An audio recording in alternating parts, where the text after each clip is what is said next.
Hello everyone, আসসালামু আলাইকুম। আজকে কোনো অকেশন ছাড়াই হচ্ছে ২ ধরনের পিঠা তৈরি করছি। একটা হচ্ছে নকশি পিঠা আর এদিকে হচ্ছে পাটিসাপটা পিঠাও তৈরি করেছিলাম।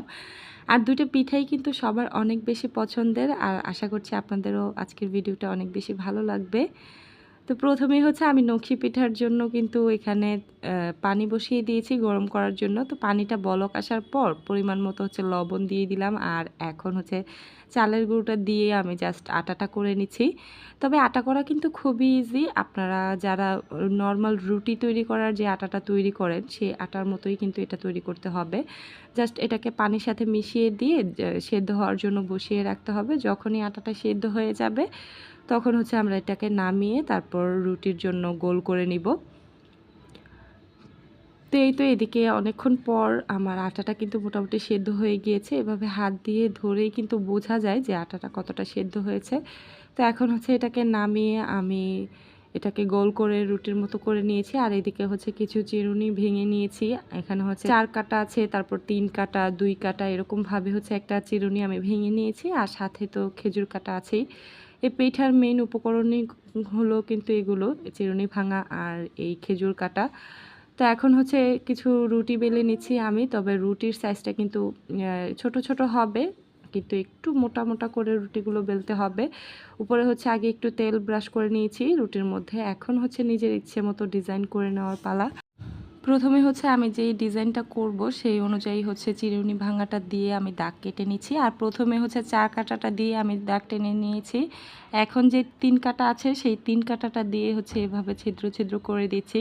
তবে এই ছিদ্র করার কারণ হচ্ছে কিন্তু যখন আমরা এই পিঠাটা ভাজার পর শিরায় দিব তখন কিন্তু প্রতিটা ছিদ্রযুক্ত জায়গাতেই কিন্তু শিরাগুলো বেশ ভালোভাবে টেনে নিবে। তখন পিঠাটা খেতে অনেক বেশি মজাও লাগবে আর নরমও হবে একটু। আর যত বেশি গুড় ঢুকে ভিতরে পিঠার ততই কিন্তু পিঠাটা নরম লাগে খেতে, কামড় দেওয়ার সাথে সাথেই ভেঙে যায়। তো এটা এখন হচ্ছে খেজুর কাঁটাটা দিয়ে আমি ডিজাইন করে নিচ্ছি। তবে ডিজাইনটা কিন্তু আপনারা আপনাদের পছন্দ মতো যার যেই ডিজাইন পছন্দ সেই ডিজাইনই করে নেওয়া যায়।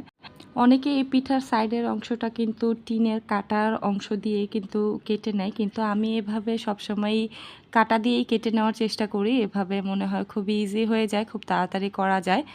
তো এই তো আমার একটা পিঠা কিন্তু অলরেডি হয়ে গিয়েছে। এখন আরও একটা পিঠার ডিজাইন করে নিচ্ছি। আর আমার কাছে না এই পিঠাগুলো তৈরি করতে অনেক বেশি ভালো লাগে, যদিও ওই পিঠার প্রসেসটা অনেক বেশি লং, মানে অনেক বেশি ঝামেলার একটা পিঠা তৈরি করাটা হচ্ছে ২-৩ ভাগে করতে হয়, সেজন্য অনেক বেশি ঝামেলা মনে হয়।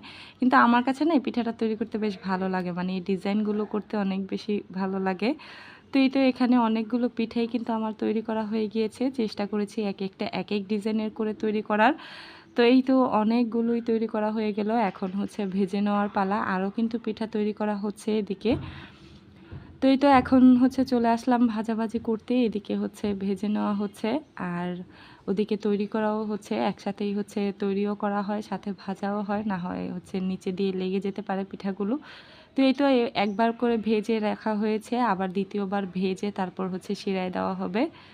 আর এদিকে হচ্ছে পাটিসাপটার জন্য ক্ষীর তৈরি করে রাখা হয়েছে, ঘন করে দুধ জাল করে তারপর হচ্ছে পোলার চাল দিয়ে ক্ষীরটা তৈরি করা হয়েছে, সাথে নারকেলও কিন্তু দেওয়া হয়েছে। তো এখন হচ্ছে পিঠা তৈরি করে নেওয়া হচ্ছে। এখানে পাটিসাপটা পিঠার জন্য ব্যাটার তৈরি করে তারপর হচ্ছে প্যানের মধ্যে দিয়ে পিঠাগুলো তৈরি করে নিচ্ছি। আর পাটিসাপটা পিঠা তৈরি করাও কিন্তু খুব সহজ, এটা খুব তাড়াতাড়ি ঝটপট হয়ে যায়, মানে খুব একটা টাইম লাগে না পিঠাটা তৈরি করতে।